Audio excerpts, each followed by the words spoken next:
Alléluia, gloire au Seigneur. Que Dieu vous bénisse, vous qui nous suivez de partout. Je sais que Dieu ne vous a pas touché pour rien. Dieu ne vous a pas appelé pour rien. Dieu ne vous a pas donné ce téléphone pour rien. Dieu ne vous a pas donné ces moyens, ces mégas pour rien.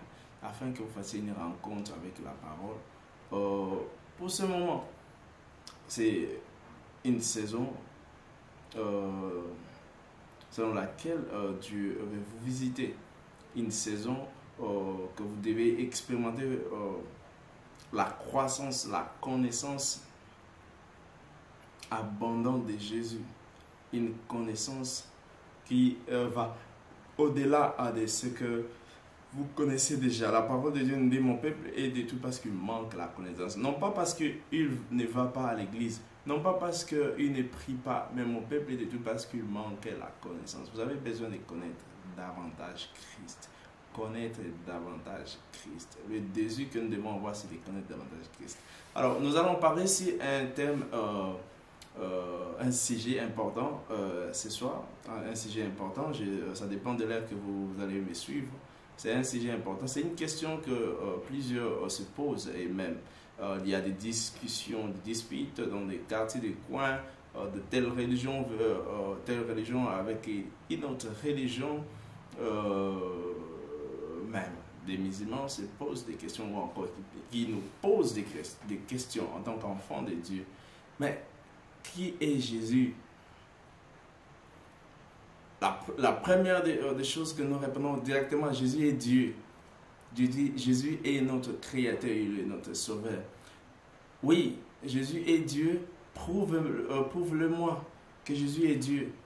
Oh non, tu vas parler, oui, tu ne comprends pas. Mais dans les Écritures, est-ce que Jésus a dit qu'il est Dieu? Là, tout le monde croise les bras, tout le monde arrête de parler. Non, voyez ceci, il a dit ceci, voyez-vous. Non, ce n'est pas ça le problème. Prouve-le que Jésus est Dieu dans les Écritures. Prouve-le que Jésus a dit qu'il est Dieu dans les Écritures. C'est ça la réponse par rapport à cette question. Et ce soir, soyez là, suivez du début jusqu'à la fin pour ne pas rater. C'est-à-dire, c'est à la fin que vous comprenez que réellement, Jésus a dit qu'il est Dieu. Jésus a dit qu'il est Dieu. Donc, je ne crois pas seulement parce qu'on nous a enseigné, on nous a prêché, mais je crois parce que je sais que Jésus a dit qu'il est Dieu. La parole de Dieu nous montre clairement dans Romains chapitre 10, verset 17, il dit: oh, la foi vient de ce que l'on entend, ce que l'on entend vient de la parole de Christ. Qu'est-ce dit Christ par rapport à lui-même? Il dit: il est Dieu. Yes, alléluia. Gloire au Seigneur, gloire au Seigneur, gloire au Seigneur, gloire au Seigneur. Voyez, nous allons répondre rapidement à cette question. Nous allons répondre rapidement à cette question. Mais toi, qu'est-ce que tu dis par rapport à cela? As-tu déjà fouillé les Écritures? As-tu vérifié dans les Écritures? Nous allons découvrir dans un instant. Jésus est-il Dieu? La question, moi je pose oui, il est Dieu. Mais comment est-ce que je peux prouver que cela est Dieu? Que Jésus a dit qu'il est Dieu? Comment je peux prouver cela? Dans les Écritures. Déjà, nous devons comprendre dans les Écritures que Jésus, d'ailleurs, il est dans le Père et le Père est dans lui. Il est dans le Père et le Père est en lui. Dans Jean chapitre 14, le verset 1er jusqu'au verset 8, vous pouvez prendre aussi le verset 9 jusqu'au verset 10. Au début déjà, la parole de Dieu nous dit ceci: et que votre cœur ne se trouble point. Croyez en Dieu et croyez en moi. Il y a plusieurs demeures dans la maison de mon Père. Si cela n'était pas, je vous l'aurais dit. Je vais vous préparer une place. Et lorsque je m'en serai allé, et je vous aurai préparé une place, je reviendrai et je vous prendrai avec moi. Afin que là où je suis, vous y soyez aussi. Vous savez où je vais et vous en savez le chemin. Thomas lui dit: Seigneur, nous ne savons où tu vas. Comment pourrons-nous en savoir le chemin? Jésus lui dit, je suis le chemin, la vérité et la vie. Nul ne vient au Père que par moi. Si vous me connaissiez, vous connaîtriez aussi mon Père. Et dès maintenant, vous les connaissez et vous l'avez vu. Waouh! Vous connaissez le Père et vous l'avez vu. Dès que maintenant vous voyez le Père et vous, vous l'avez vu. Alléluia. Donc, dans les écritures ici, déjà, ça nous montre que Jésus parlait du Père. Il parlait de lui-même. C'est lui qui me voit, il voit le Père. C'est lui qui cherche le Père. Il vient par moi parce que je suis le chemin. Philippe lui dit, Seigneur, montre-nous le Père et cela nous suffit. It enough for us. C'est déjà suffisant pour nous. Nous n'avons pas besoin de tout ce que tu es en train de raconter là, machin. Ce que nous avons besoin, c'est de connaître le Père directement. Toi, nous te mettons de côté parce que nous avons seulement besoin du Père. Alors, ne sachant pas que s'il est dans le Père et le Père est en lui. Celui qui cherche le Père, il doit le voir. Et dès qu'il le voit, directement, il voit le Père. Et Jésus dit, il y a si longtemps que je suis avec vous. Et tu ne m'as pas connu, Philippe. Celui qui m'a vu a vu le Père. Comment dit-il, montre-nous le Père? Ne crois-tu pas que je suis dans le Père et que le Père est en moi? Les paroles que je vous ai dites, je ne les dis pas de moi-même. Le Père qui demeure en moi, c'est lui qui fait les œuvres. Le Père qui est dans moi, c'est lui qui fait les œuvres. Je ne le fais pas de moi-même. Je le fais à travers le Père. C'est le Père qui agit en moi. Waouh! C'est le Père qui agit en moi. Jusque-là, par rapport à la question, ça semble que nous n'avons pas encore répondu. Que Jésus a dit qu'il est Dieu.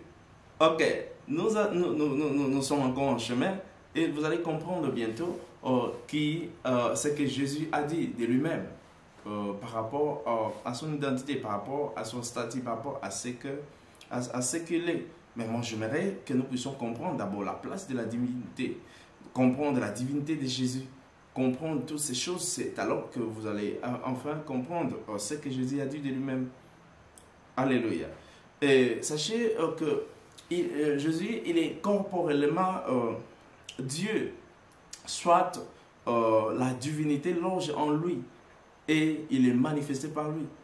Il est Dieu par rapport à ce que nous connaissons de lui, par rapport à ce que nous voyons de lui, par rapport à ce qu'il a dit de lui-même. Par rapport à tous ces exemples, nous comprenons qu'il est corporellement Dieu. Jésus est corporellement Dieu et la divinité loge en lui. Le Père loge en lui. Le Père est en lui. Il est dans le Père. C'est ça la divinité. Colossiens chapitre 2, le verset 8 jusqu'au verset 9. La parole de Dieu nous dit ceci. Il dit, prenez garde que personne ne fasse de vous sa proie par la philosophie et par une vaine tromperie, s'appuyant sur la tradition des hommes, sur les rudiments du monde, non et non sur Christ. Car en lui habite corporellement toute la plénitude de la divinité. Alléluia. Il habite corporellement toute la divinité, toute la plénitude de la divinité. De le Père, le Fils et le Saint-Esprit. Habite en lui. Le Père, le Fils et le Saint-Esprit. Habite en lui.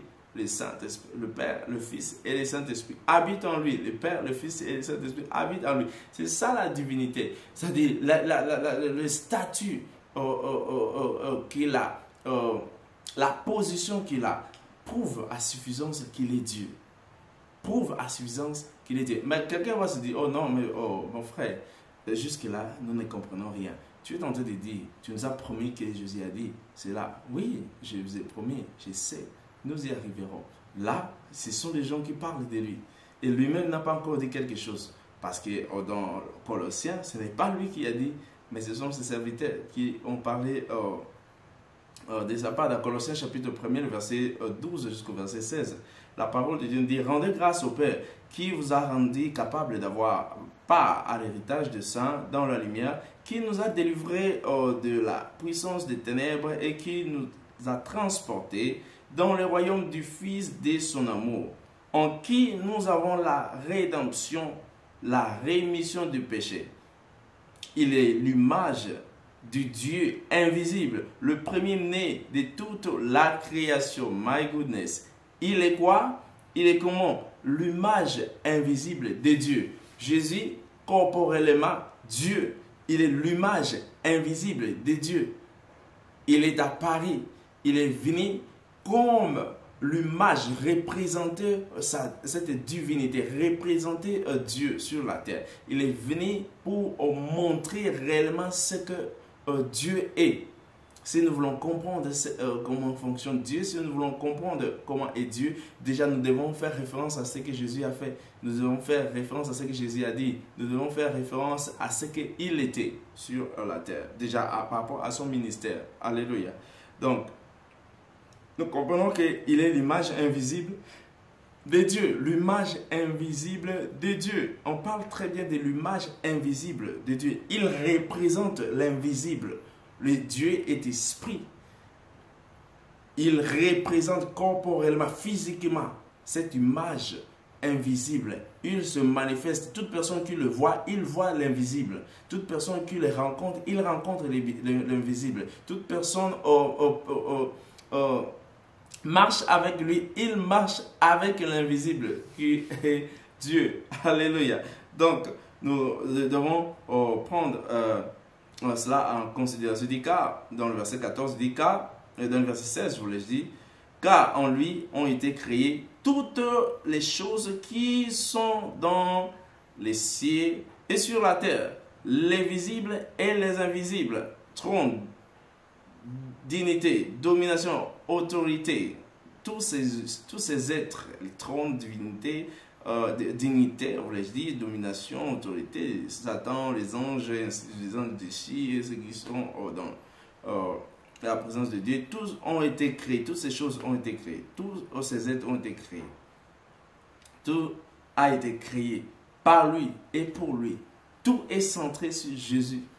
Voilà pourquoi nous disons dans les Écritures, nous pouvons lire de Genèse à Apocalypse, tout ce que nous pouvons retrouver, tout ce qui est contenu dans les Écritures saintes, cela est centré sur Jésus. Cela est centré sur Jésus, sur sa mission, sur ce qu'il est venu faire, sur ce qu'il devait accomplir. Toutes ces choses jusqu'à la fin, tout est centré sur lui.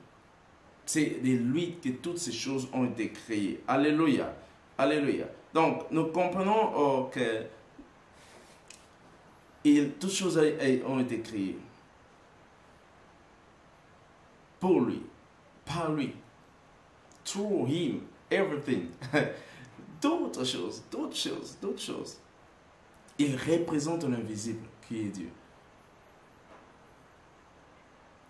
Et nous comprenons que Jésus lui-même, il est Alpha et Oméga. Il est le début et la fin. Alpha et Oméga. Il est le Seigneur Dieu. Il est le Seigneur Dieu. Déjà, lorsque nous allons dans le livre de Révélation, Apocalypse, déjà, nous comprenons ce que ce message. Dans Apocalypse, chapitre 1er, nous comprenons dans les Écritures là-dessus par rapport à cette rencontre que Jean l'apôtre avait reçu de la part de Jésus lui-même. Il a envoyé son ange dans Apocalypse chapitre 1er, le verset 1er aussi, nous pouvons lire jusqu'au verset 18. Ne vous fatiguez pas parce que vous devez lire la parole de Dieu. C'est une bonne chose. Lire la parole de Dieu. Révélation de Jésus-Christ. Révélation de Jésus-Christ. Que Dieu lui a donné pour montrer à ses serviteurs les choses qui doivent arriver bientôt. Et qu'il a fait connaître par l'envoi de son ange à son serviteur Jean, lequel a attesté la parole de Dieu et les témoignages de Jésus-Christ, tout ce qu'il a vu. Heureux celui qui lit et ceux qui entendent les paroles de la prophétie, et qui gardent les choses qui y sont écrites. Car le temps est proche. Le temps est proche. Le temps est proche. Jean, aux 7 églises qui sont en Asie, que la grâce et la paix vous soient données de la part de celui qui est, qui était et qui vient, et de la part de ces esprits qui sont dans son trône, et de la part de Jésus-Christ, le témoin fidèle, le premier-né des morts, et le prince du roi de la terre, à celui qui nous aime, qui nous a délivrés de nos péchés par son sang, et qui a fait de nous un royaume, des sacrificateurs pour Dieu, son Père. À lui soit la gloire et la puissance au siècle des siècles. Amen. Voici, il vient avec les nuées, et tout œil le verra, même ceux qui l'ont percé. Et toutes les tribus de la terre se lamenteront à cause de lui. Oui, amen. Je suis l'alpha et oméga, dit le Seigneur Dieu, celui qui est, qui était et qui vient, le Tout-Puissant.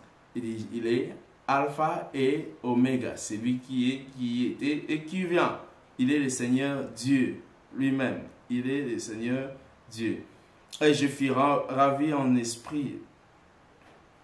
Dans le verset 10, il dit, je fus ravi en esprit au jour du Seigneur, et j'ai entendu derrière moi une voix forte, comme le son d'une trompette, qui disait, ce que tu vois, écris-les dans un livre, et envoie-les aux 7 églises, à Éphèse, à Smyrne, à Pergame, à Thyatire, à Sardes, à Philadelphie et à Laodicée.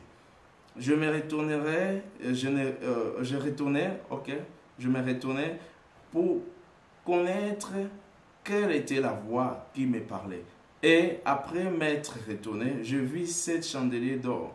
Et au milieu de 7 chandeliers, quelqu'un qui ressemblait à un fils d'homme, vêtu d'une longue robe ayant une ceinture d'or sur la poitrine.